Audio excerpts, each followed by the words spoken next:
Shalosh. All right. So there's a guy, a Yid.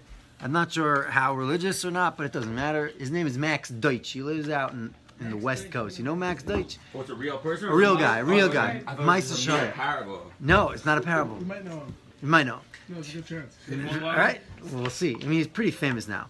Kitzer, He's related to Yehuda Deutsch. maybe he's third cousins, his mother, his brother, his sister. The Dutch woman. So the Deutsch from Williamsburg is related to. Kitzer, this guy Deutsch is a college student out in the West, and he's very, very fast learner. He's a very intense dude, and so he decided last year he saw someone like playing guitar.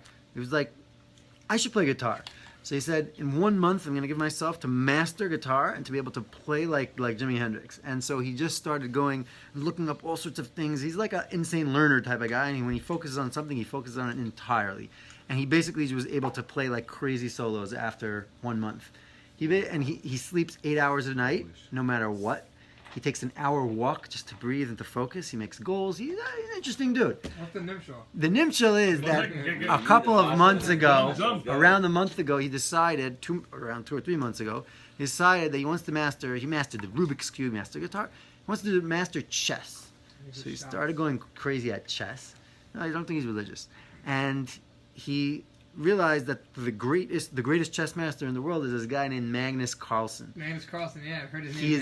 He's like he's on the level of like Bobby Magnus Fischer Carlsen. and like Yeah. Gary Kasparov. He's like one in like a generation. He's not Stam like a chess master. How He's one person died genius. on another person at chess? I don't know because I'm not good at chess. I can move my queen wherever I want. You could.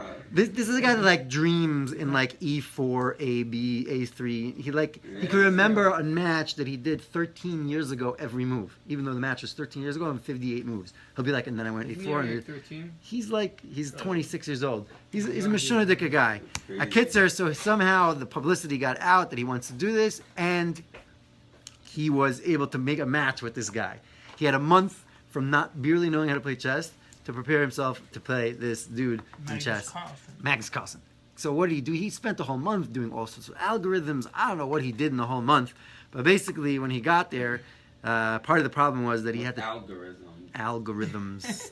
He's designing computer programs that could mimic Magnus Carlsen, what he would do. So he was trying to learn by that computer program how to think and how to beat Magnus Carlsen. But The guy's a big ego, let's be honest. he was at whatever. The point is that he played him. This guy Magnus played Bill Gates, who was probably a pretty smart guy if you make $50-60 billion. Not necessarily, but I think he's a pretty smart guy. Doesn't necessarily mean it. Doesn't necessarily mean it, but then again, he did create the computer and Windows and stuff, and he did program it. He's a pretty smart guy.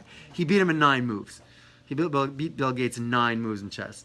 And this guy, Max, flew out to Germany, so he didn't get his 8 hours of sleep.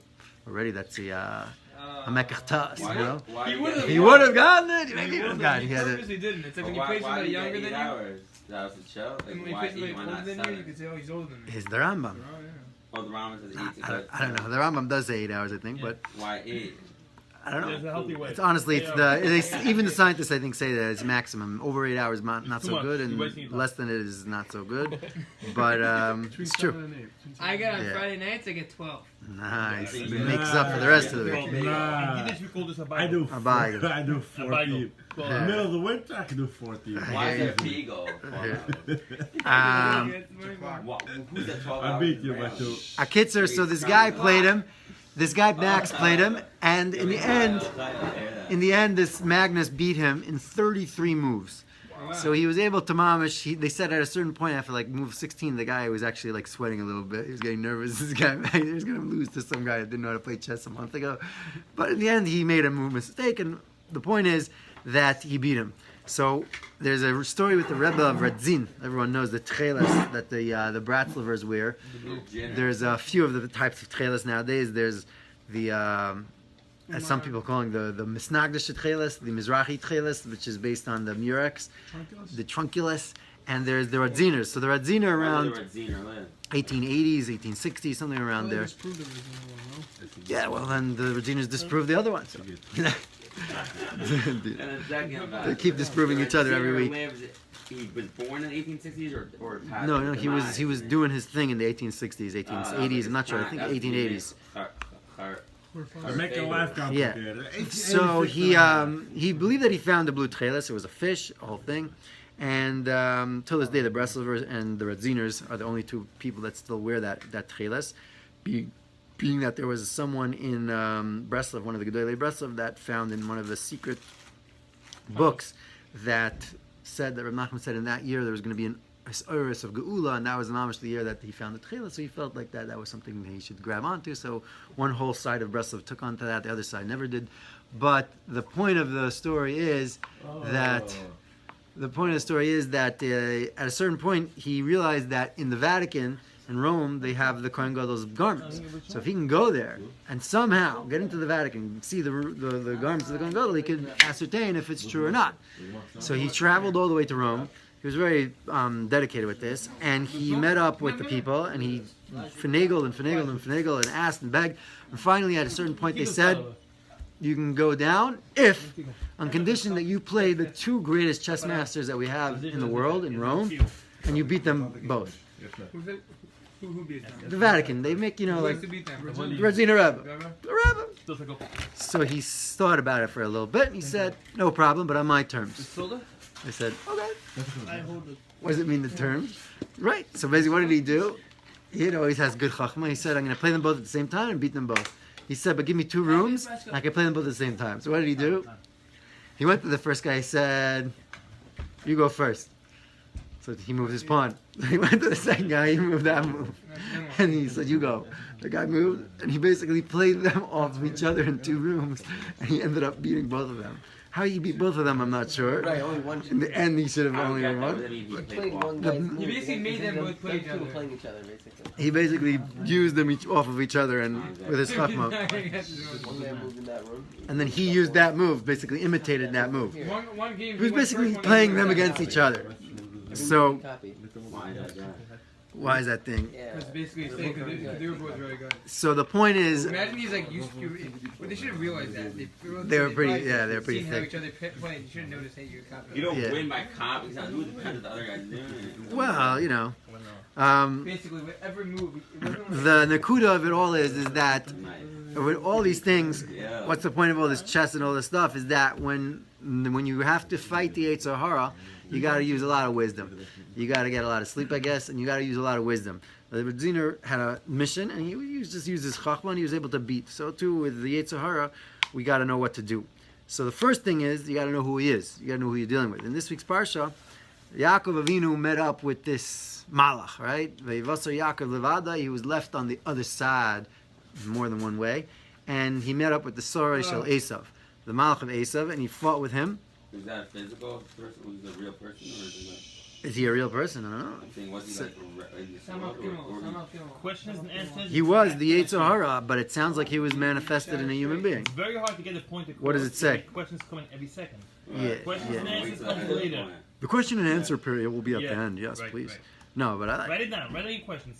Important Yeah. questions. If I have to jot it down on my iPhone. Yeah, keep writing it down. It's important questions. Don't get me wrong. No, It's very important. the nakuda is that he was fighting with him. At the end of this whole fight, he asks Yaakov, "What's your name?" Yaakov says, "Yaakov." So he says, "No longer will your name be called Yaakov. You're going to be called Yisrael." And then Yaakov asks him. He says, "What's your name?" So what does he answer? Lama tishal shemi. Ask me my name.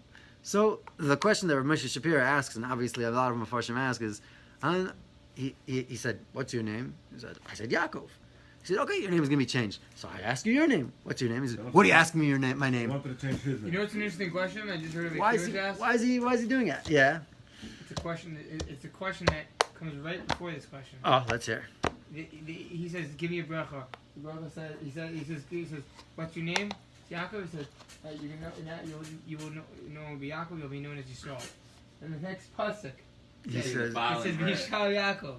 Doesn't it Vayishlach? So it's like Vayishlach Yaakov, because Yaakov remained Yaakov and Yisrael. Question is why you use what? Right. Well, basically that was like basically his answer short. Yeah. What he's want to present, but it's just funny. That's It's a good question. Yeah. Step after the shit. Yeah, right after. right. So the thing that Rav Moshe Shapiro, I mean, I didn't hear what you said. he said save it for the question and answer period.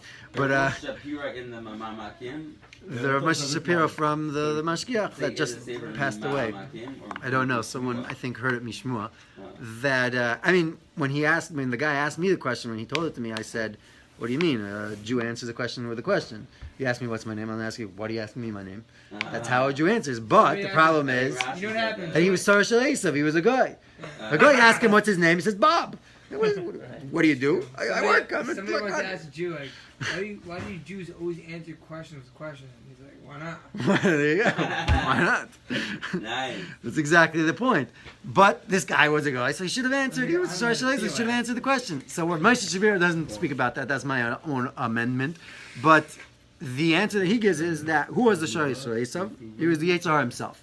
Right? Esav represents Yitzhar. He was Yitzhar. And what is the shmi? What is the shame of a person? Is the essence of a person, the mahus of a person. So Yaakov Avinu is asking him, "What's your name?" What did he answer? Lama Sishal Shmi. He was saying, "My name is." What are you asking? Meaning the whole nakud of the Yitzhar is, what are you asking? Don't ask questions. Just go. Just do it. Act on impulse and just go and run after everything that you see and just run after it. And you see nowadays what, I mean, what is it called? Current events has brought this to bring it to the whole politics in Hollywood, and everyone's going crazy now over all the people that run after their impulses, and then they get caught a little bit, and it's not a pretty situation for any of them. The Nakuda is that the Yitzhar says, don't ask questions. Just run after whatever you feel, whatever you see. Even later in the parsha with the story of Dinah, right? Dinah's captured, and the Bnei Yaakov come and they say, you know, it's a great shidduch. It really is. It sounds great. You know, you're a bunch of crazy people, and we're holiest people in the world, but it's okay. It sounds like a great shidduch. All you need to do is give a bris milah to everyone. So what do? They're so obsessed with marrying and having this thing work out that they say they force every single person in their nation, including every soldier. Imagine like the United States Army. You know, give every Air Force guy, every infantry, every guy, just give a bris milah that will totally debilitate you. You'll be in bed, not being able to move for the next 3 days. Wow. And it's a shigayon, mamish. They must have been filled with total and utter foolishness to do such a thing. Why do we see the power? I'm sorry, question has later. No. If it's negay, it's good. Why do we see the power of the Shimon and Levi? If the guy's weak in bed, big deal.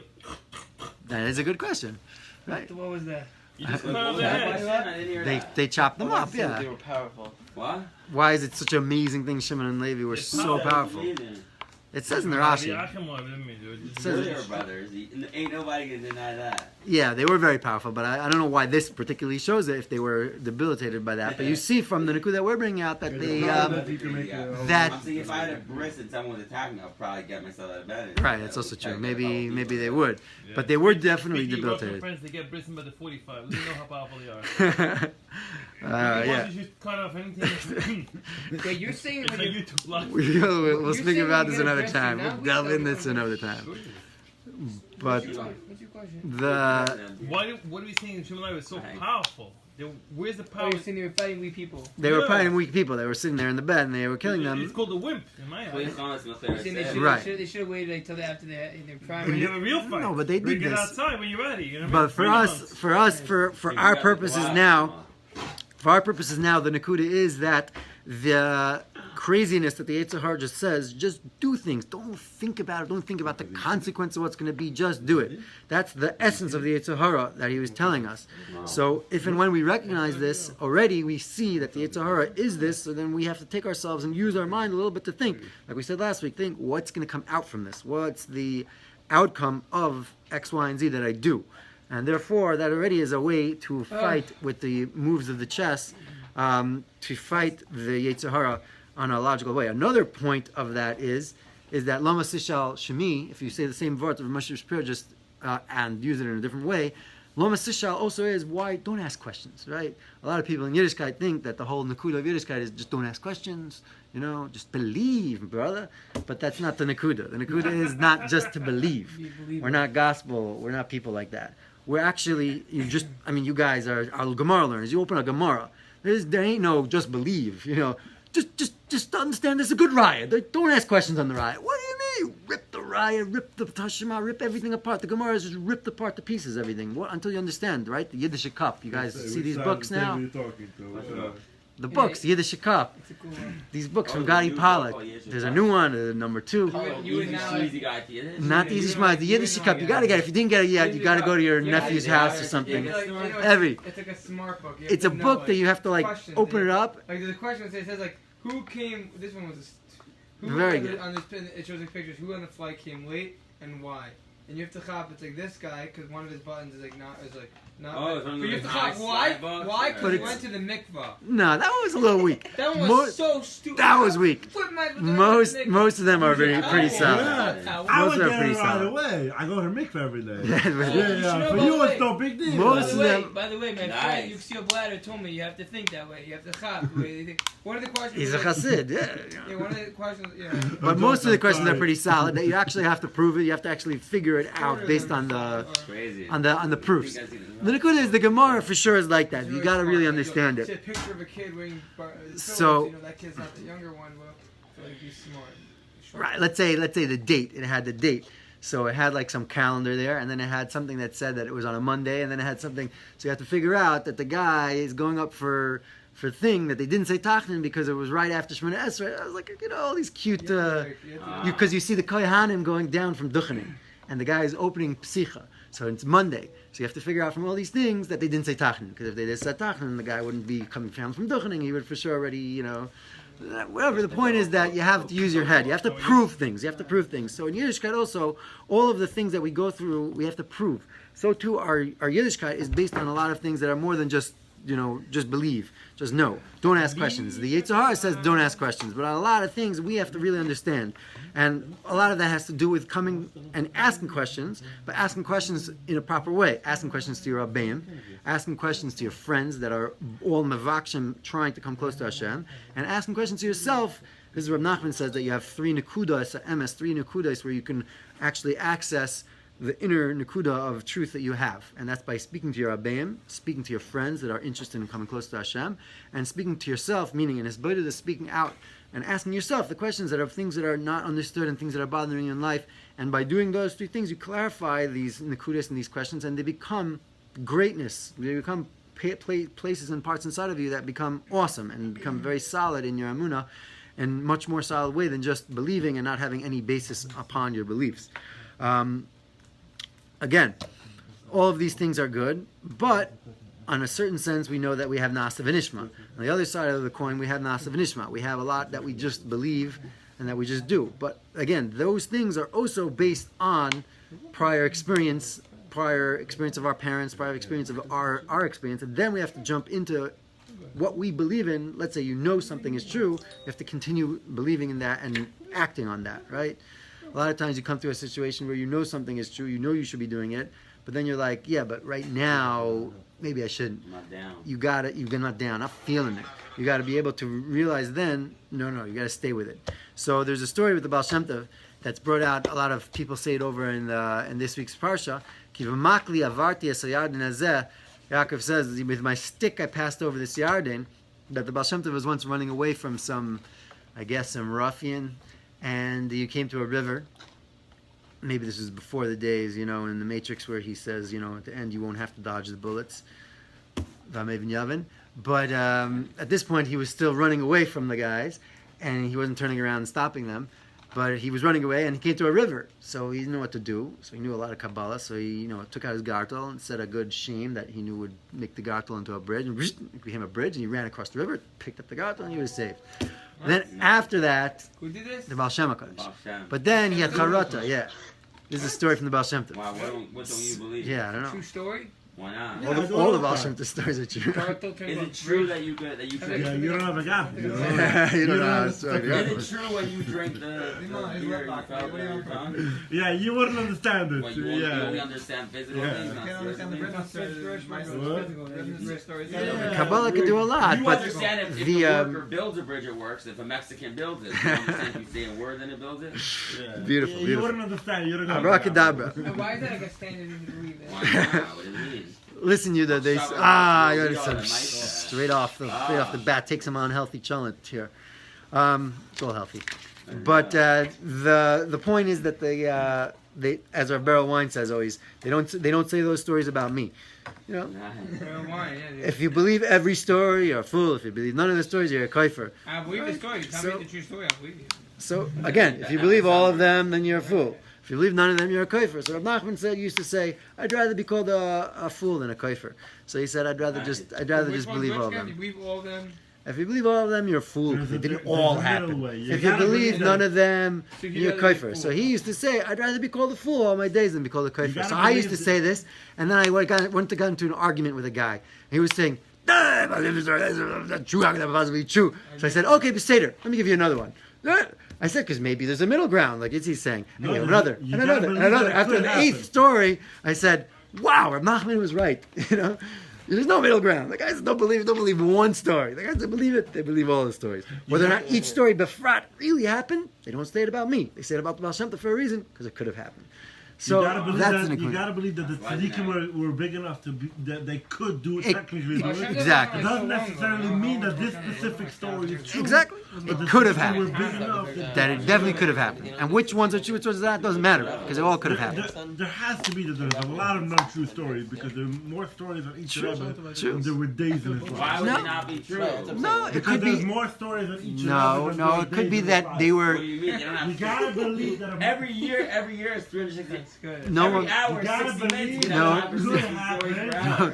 You No. gotta believe that the tzaddik was big enough that it could do such I a believe thing. the stories actually You happened. can't. If- Why not? Every 30 seconds, another story. And every story, right? That's what we just said. The point of the story is though, Even if like it's not like there's something Every wrong hour. with it. we'll have the debate club after. The debate club will be after. It's a shame. Even if the tzaddik does something wrong, you should still believe him. The debate club will be after. True. The nekuda of the story was that the Baal Shem Tov felt bad that he used the shame for his personal usage. So afterwards, his whole life, he was trying to do a tshuva on that. Baal Shem Tov? The Baal Shem Tov. He felt bad. You're not supposed to use Kabbalah to save your back. So he felt bad. So at a certain point in his life, he was always trying to do tshuva. But as we know, the Rambam says you have to have tshuva's hamishkal. You have to come to the same place, and you have to overcome the same test that you had before, and you have to overcome it. So one time, again, later in his life, I guess still before the turning and stopping the bullet stage, he actually was running away again, and he came to a river. Who are you running from? Why is he always being chased? I don't know. A gram, no one. He programs exactly back in the day, but he came to a river and he didn't rely on any shemas. He just literally put out his gartel and trusted totally in Hashem and just ran across the river, and it saved him. And he felt that he mamish overcame and he did tshuva on the avera, so to speak, in his level of using the shem from Hashem, right? He just walked across with his gartel, but just without shemas, just pure faith that Hashem exists, Hashem is everything, Hashem is can only do He's anything. Jesus, basically. Yeah, basically. Yeah, we watch it there. Save your comments for no. Like Houdini was able to get out of like boxes and stuff. Yeah. If what's the guy? David Blaine's able to hang in the air. Why can't the Baal Shem Tov? Well, he never walked on water. Maybe he will. David Black. David Blaine. David Blaine. This isn't real. The right, I know. The He's a Jewish magician. so Akitzer, you have to have faith, and you have to also have He's not like an akuda where you realize that you have to not have to ask questions like we were saying, and you have to also come to the point where you don't ask questions and you rely on faith. So to bring out this point, it says towards the end, towards the more into the parsha, it says Yaakov split the camps, and he said, right, you could ask Schiller for the exact lashon, Penny, Kani, right? One of them could get Ina Banim, Vayachatz, Samachanes, Nishar Nifleta. One of them will be survived. So how does the Chayz of Lublin learn this up? The Chayz of Lublin learns it up that there's two camps. There's the mind and there's the words, the speech. He says that if you're davening, sometimes you're davening and you have your mind and your speech. You're davening, you're saying the words, and sometimes your mind's there. You have both camps. He says, but sometimes one of them is knocked out. You always have though the words. Even if your mind is flying and floating, just say the words, right? By just saying the words, it's going to do a tremendous amount anyways. So you have to always remain with that one camp that's there, just saying the words. Rav Chaim Brim used to say that when someone says v'sein talamator lehalacha in the summer, he has to daven again. Why? Because it's a curse to have rain in the summer. But the question is, He obviously didn't mean it. He was spacing out. Obviously, we don't daven for rain. That's not the right thing to That's say. a great question. Right? It's like Right? when the guy What about davened the constantly to go, we were spacing out. Over here, we were spacing out. Oh, you have to do it again. I have to do it again. Why, he said, this is his part, is because his words, even though he was totally spaced out, could pile rain. And rain is a curse. So you see that the guy's words that are totally spaced out, totally not connected, is a tremendous level. Right? There's a story from today's yahrzeit, the Basayan, from today. Today was the yahrzeit of the Basayan from Tzvas. That a lot of people give sudas, the whole thing. Which Hasidus is he calling again? The Basayan was a certain Hasidus. Yitzi. He was from a certain I'm a very Hasidus. correct guy. So when you say Hasidus, Hasidus means Hasidus. It doesn't mean a certain Which kehillah or a certain kehillah, which sect? I don't even know. Statel, like what do you mean to? I don't What know. does it say like on the front of the paper? Like Mewa. The Basayan. He was in Tzvas. Akitzer, he came to Tzvas, actually came to Eretz Yisrael, and he was in Tzvas just passing through, and he was supposed to go down to Yerushalayim, and then when he was there, he heard a lady say, Yerachmiel, she called to her son, what's going on there? Party. He heard a lady say to her son, Yerachmiel, bring down the mats from the roof, because we just started saying St. Talmud, it's going to rain. So the mats are going to get ruined. With such emunah pshuta that like we just started saying it's going to rain, like quickly bring it down. So like imagine, like when you see on your app sometimes like at 7:33 it's going to start raining, on the WhatsApp, you get 48 hours every minute. So you're like, oh my gosh, bring in the mats. She had that emunah with St. Talmud. So he said such emunah pshuta, Tzvas, he's going to stay in Tzvas. And he ended up staying in Tzvas, and he's buried in Tzvas, the whole thing. The nakuda is that, mamish, when you say something, even without kavanah, even without anything, it piles a tremendous amount. We have no idea. Chaim Volozhin, in Nefesh Chaim, he speaks about Shemona Esrei, that the words are mamash abracadabra. Right? The abracadabra means abra, it should be created, kadabra, like I speak. Our words create. That's where the whole abracadabra came from. That our words create peulas in this world. So he says that in Shemona Esrei, the Anshe Knesset Agdela put so much tikkunim and so much precision into the words of Shemona Esrei that just saying the words with zero kavana shakes the heavens like we can't imagine. So obviously with kavana, it's all the more so better. However, First, probably you have to have kavana. First was you have kavana, but if you don't, we don't do it again because what should we do? But the nakuda is that it works. Listen, like Rav Nachman says, Rav Nachman has a very interesting sikha.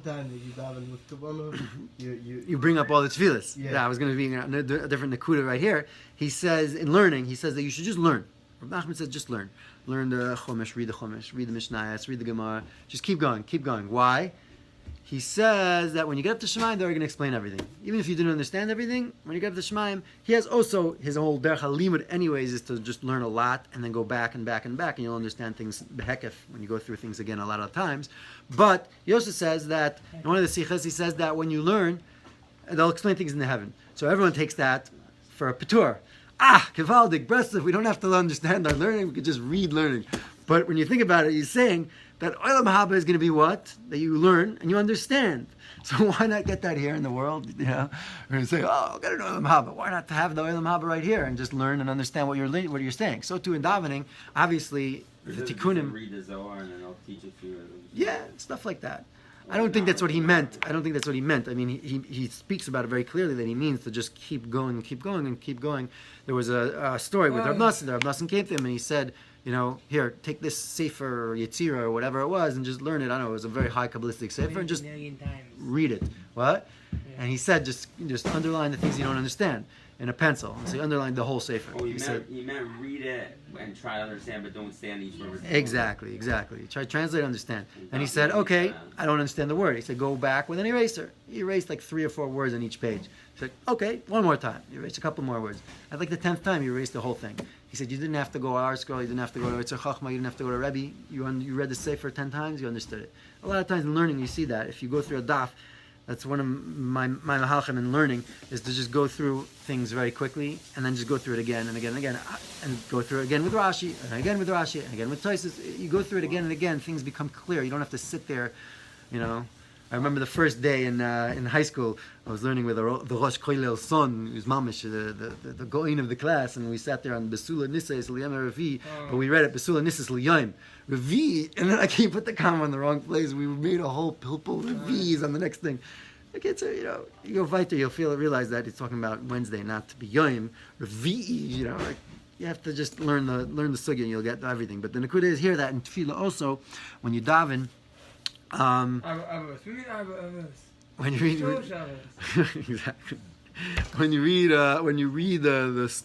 the stuff, a lot of times what you just say has a tremendous pula. There's a story with an Am Haaretz in some town, and it came to it's getting spät for später, but let's just end off a little bit here. That Am Haaretz, he bid for Psicha Ne'ilah. Everyone knows that it's a big thing to get Psicha Ne'ilah. So he was bidding and bidding and bidding, and he just didn't know how to learn. He was a regular guy, and finally he won. He got it.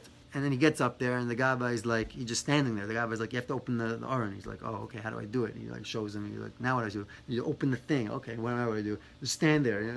After the whole thing, they asked him, you don't know what in the world you're doing. You don't even know what Psicha Ne'ilah is. Why did you buy it? Why'd you spend 20,000 rubles on Ne'ilah? Right? No, so he said, my father in his tzava and his will told us that whenever you see rich people investing, chaparan, it's a good investment. He said, every year I see the rich guys going after this. I know this was a good investment. I have no idea what it is. He said, whatever you see the tzaddikim, they're focused, they're davening, even when they don't have kavanah, they're davening. The people are davening and they have these shuas and everything. You could copy the people that are davening and they're doing these things. And at the end of the day, doing the right thing. They're probably doing the right thing. Right. And even for just a minute, yeah. Lamaisa, Shila, maybe you'll like this. There's a thing.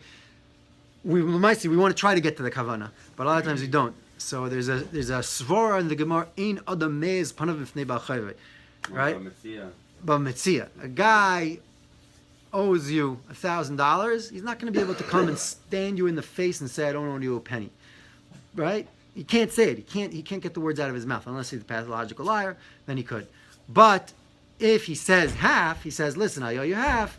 Then his might have mixes. He has to swear on the rest, right? Because then already he's playing games. He's rationalizing in his head, and so on and so forth.